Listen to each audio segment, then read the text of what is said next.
Good afternoon. It's Saturday. This is becoming kind of a thing, I guess, in my car.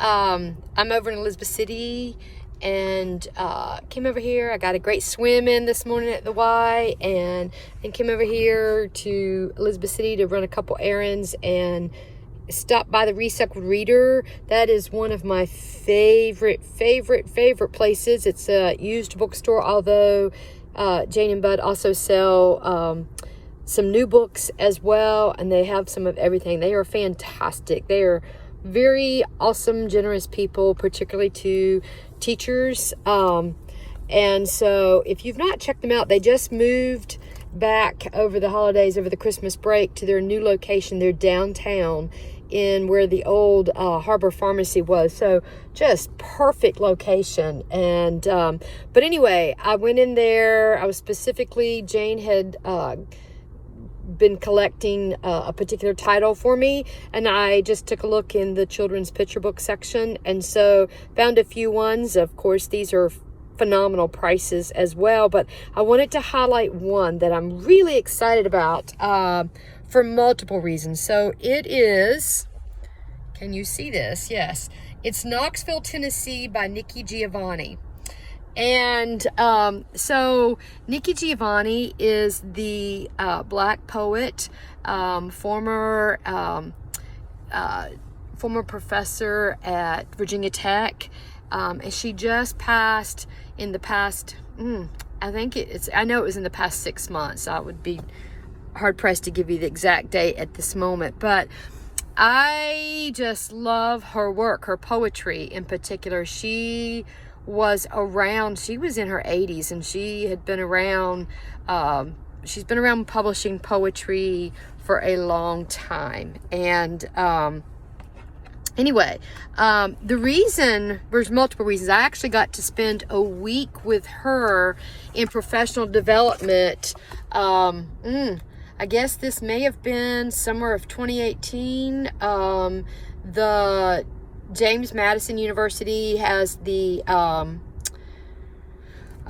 Furious Flower Poetry Center that is just dedicated to black poetry, and I got to spend a week there with other teachers looking at that, and of course Nikki Giovanni's poetry was the focus, and she was there in person. And so I look at that now and I just think, what an opportunity. I mean, I don't even think I realized in the moment how incredibly blessed I was, and that's something, that time I will treasure forever. And I've always loved some of her poems, and what a week it was to even delve into more of her poetry. But the reason I picked this one up is this is actually her poem, Knoxville, Tennessee, a famous poem that a lot of people know that she wrote. And so what they've done is she has taken, the illustrator is Larry Johnson, but taken the poem specifically and broken it up and put it in the format of a children's picture book. And so you can even see, like, in the dedication of it, I'll come back and read it. To my grandparents, John Brown and Lavinia Watson, who welcomed me and my parents, Gus and Yolanda Giovanni, who let me go. And so, yes, you know, she was very open about the role that her grandparents played in helping to raise her. And so anyway, the illustrations are gorgeous too. I love, it looks like it was not watercolor. I have to see. I was not as familiar with this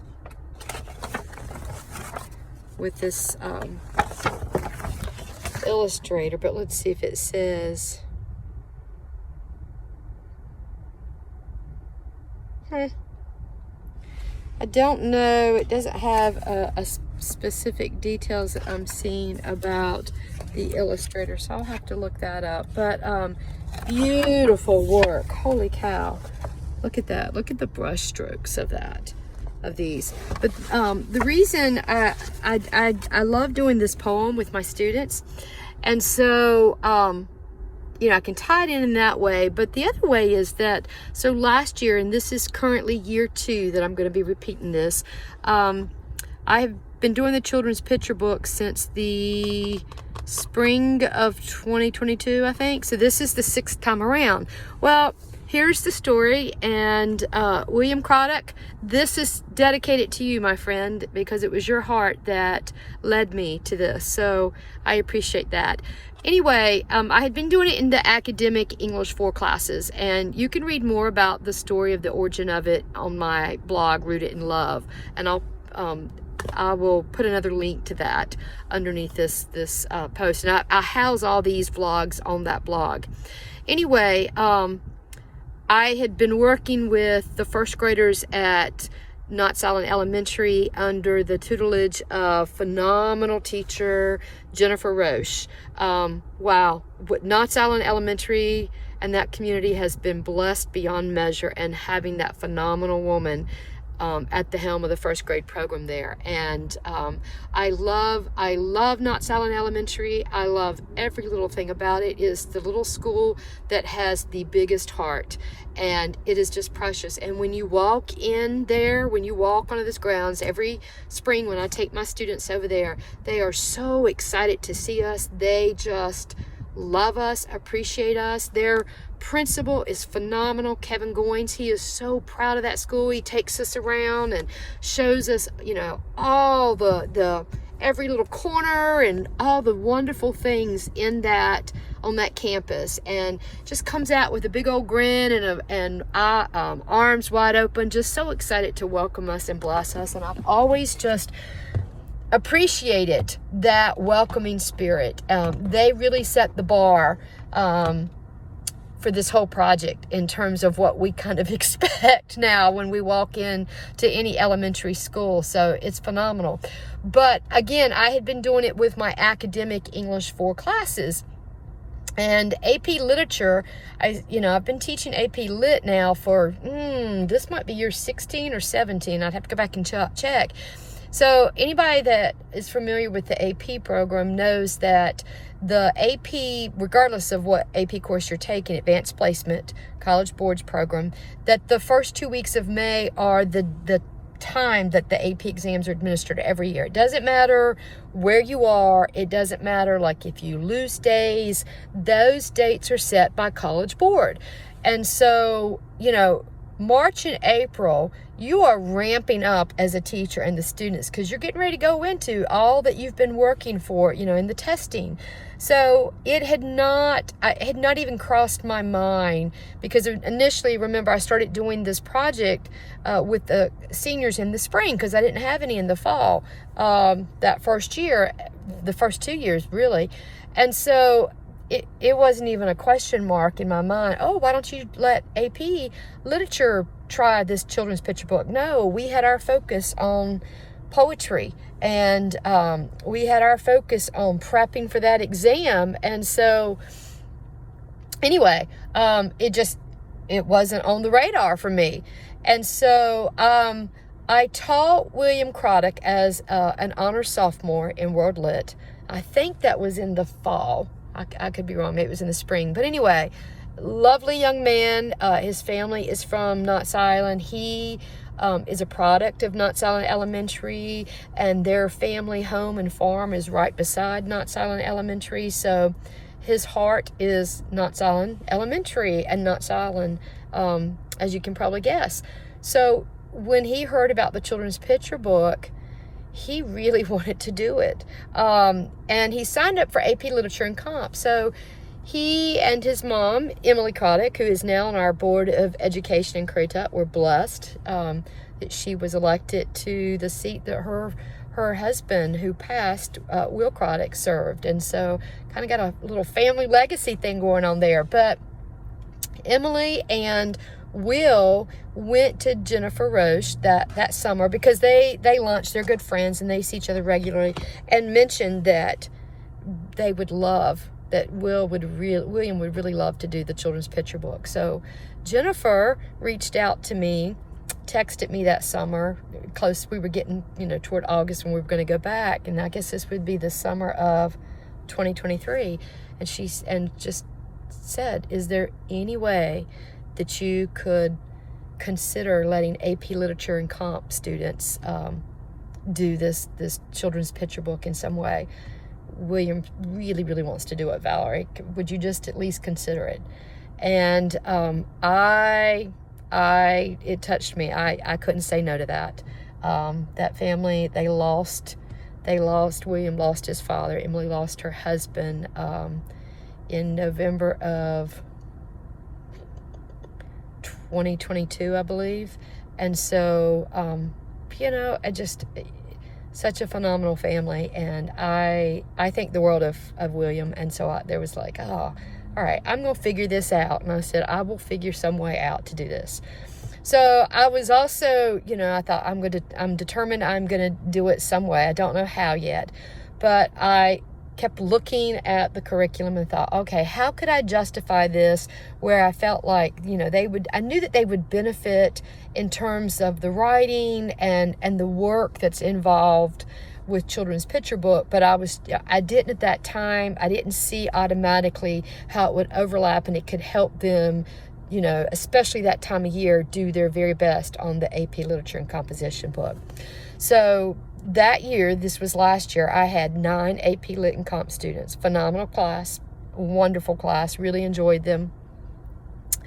And I figured out, you know what, maybe if I have them do the children's picture book, it has to be connected to poetry in some way, because 1/3 of the AP Lit and Comp exam is poetry. So traditionally, AP Lit and Comp students come to me not very comfortable in poetry.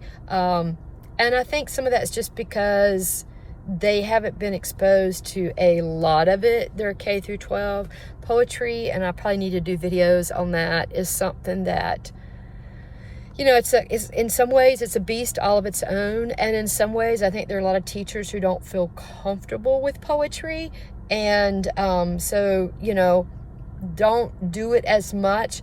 And I think there's also maybe some of the misconception that poetry is more a little fluff, and students come to me with a fear of it. They come to me with an attitude, a lot of them, that, oh, I never get the answer, that there's one answer for poetry. And that's not the case at all. So I started focusing in early on after I started teaching AP Lit and Comp on ways that I could make poetry more accessible, do a better job, and help break down some of those fears and those misunderstandings and misconceptions that students often have. So that's in part why I have focused. I've done a lot of PD through the years and a lot of work on poetry because of that. In fact, that's part of why I went to the Nikki Giovanni, the PD that week with her. So I thought, well, maybe if these students did their children's picture book and they had to connect it to verse in some way. And so that's what I ended up doing. And they had lots of options. They could write original poetry. They still interviewed the students, and they found, the first graders, what they understood, what their interests were, so they could write like original poetry around themes and ideas that would engage their first grader based on their interest. They could take a poet and write a children's picture book about that poet and introduce that first grader to that idea of poetry. A lot of work there, and the goal being to let first graders know it's fun. Language is fun, which they, I think, understand that. I think kids start off thinking that language is fun, and then sometimes the older they get, we kind of undo some of that with some of our stuff in education. But anyway, so they could focus on a particular poet that they think would be fun for that first grader, and do kind of more a little bit biographical. They could pick one theme and do several poems, or find several poems around that. So let's say that they wanted to find poems about trees. Maybe the student really likes climbing trees. Or they could find a poem that they really liked that they thought could be adapted for kids, and a lot of times that has to do with the way that you're laying it out, the illustrations, and that's the thing. So that's exactly what this is, Knoxville, Tennessee by Nikki Giovanni. It's her poem that's been adapted into a children's picture book. And so I'm thrilled about that, because I think this is a perfect example of the possibilities for my AP Lit students. And I will tell you this, I was still a little bit, I hope that this is gonna come off okay. My AP Lit students blew me out of the park last spring with what they came up with, their children's picture books on poetry. They sold me a million times over. I mean, it was phenomenal work. The work that they did with verse, with language, with rhyme, beyond just, exact hard masculine rhyme, even off and slant rhyme, a lot of original poetry writing. It was phenomenal. I get goosebumps every time I think about it. I mean, they blew me out of the park. It's not that I was thinking that they're not capable, but I had no idea how well done they would do it. And justify working with poetry, understanding things about poetry in such a way that was just great review and preparation and help, and even understanding how to approach poetry, that I think had payoff for sure with the AP Lit and Comp exam. Enough so that I am doing it again this year. My AP Lit students are going over to Knox Island Elementary, and they're going to be writing, again, books that are in verse and poetry, for the first graders. So I'm so excited about that, and I'm so excited that I found this lovely little book. And it was just like $4, a hard book.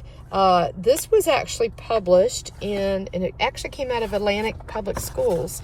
So love to know the journey that this book made to someone. But the book itself was published in the copyright was done in 1994, because she wrote the poem, I believe, in 1968. And so it looks like it was 1994 when it came out with in this children's picture book format. So it's a perfect book, an example of what they can do. And then they also get to see Nikki Giovanni's poetry illustrated, and by a beautiful illustrator as well, Larry Johnson. And with that, they really get to see and get exposed to the richness of really Nikki Giovanni's belief that Black love is Black wealth. And that's such an important idea to be, particularly in this time period, to really share with students and understand that. So anyway, I'm excited, wanted to share that, and have a great weekend. It's beautiful temps. It's 67 degrees right here, right before I go into the food line. So I'm just basking in the sunshine. It is so nice, because I understand it's going to get really cold again tomorrow, Monday and Tuesday. But anyway, have the rest of your weekend, and be blessed. Bye.